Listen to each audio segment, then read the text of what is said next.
My name is Rosina Maria Akwati. I am an animal communicator.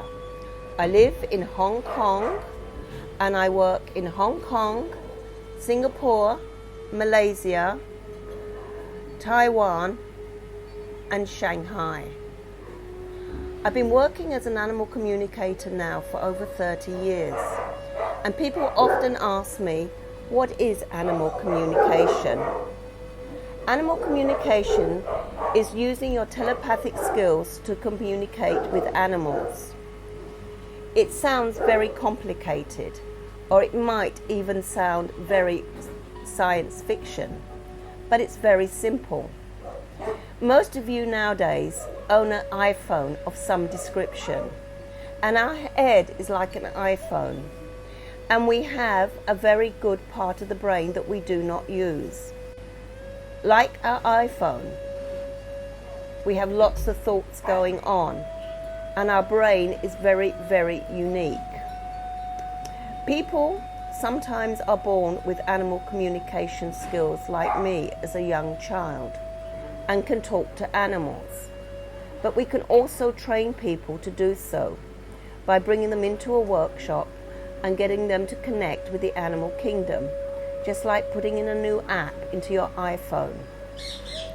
More and more people are becoming aware of animal communication, but it has become a wonderful tool for me to educate people on animals and animal welfare. My workshops are filled with information, and we do a special section on animal welfare.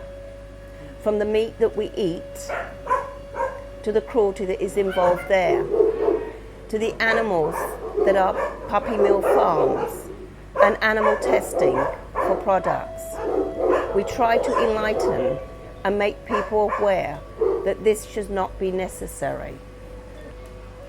More and more awareness of animals is important.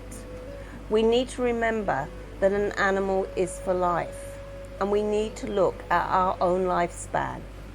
I am very fortunate. I have a wonderful husband who is a vet, and his work introduced me to such wonderful animals that I would not have normally had contact with. And I began to understand the animal kingdom and all their needs. Animal communication is a wonderful way for pet owners to understand their animals.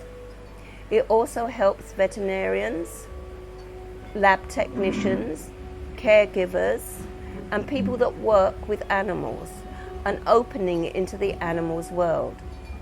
Animals tell us such wonderful stories. When working here at Noah's Ark, I was talking to one of the newly rescued horses that Linda and Clements brought here, called Boom Boom. Boom Boom was a very large horse and was settling into the stables quite well. But when I talked to him, he was very concerned that he may have to leave. I said I'd need to confirm this with Linda before I went any further, because I thought he was here to stay. When I talked to Linda, she told me that they had thought that Boom Boom was a working horse and maybe they need to find him a home where he could work. But they decided that he would definitely stay.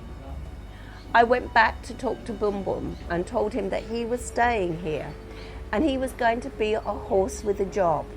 They were finding him a cart so he could trot around with bits and pieces and sometimes young people to show them the sanctuary.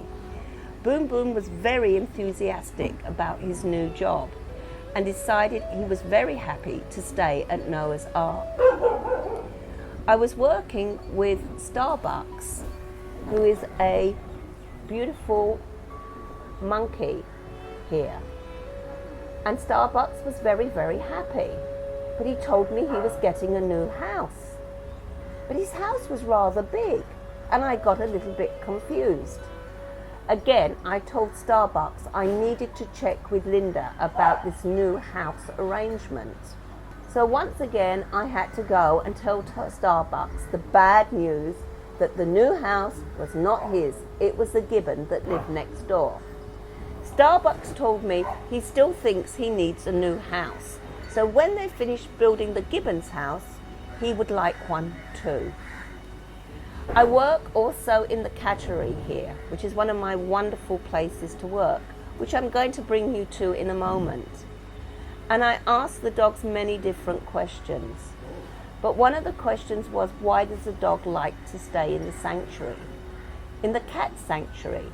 And Max says it's very relaxing, less dogs and more food. He likes the accommodation very much.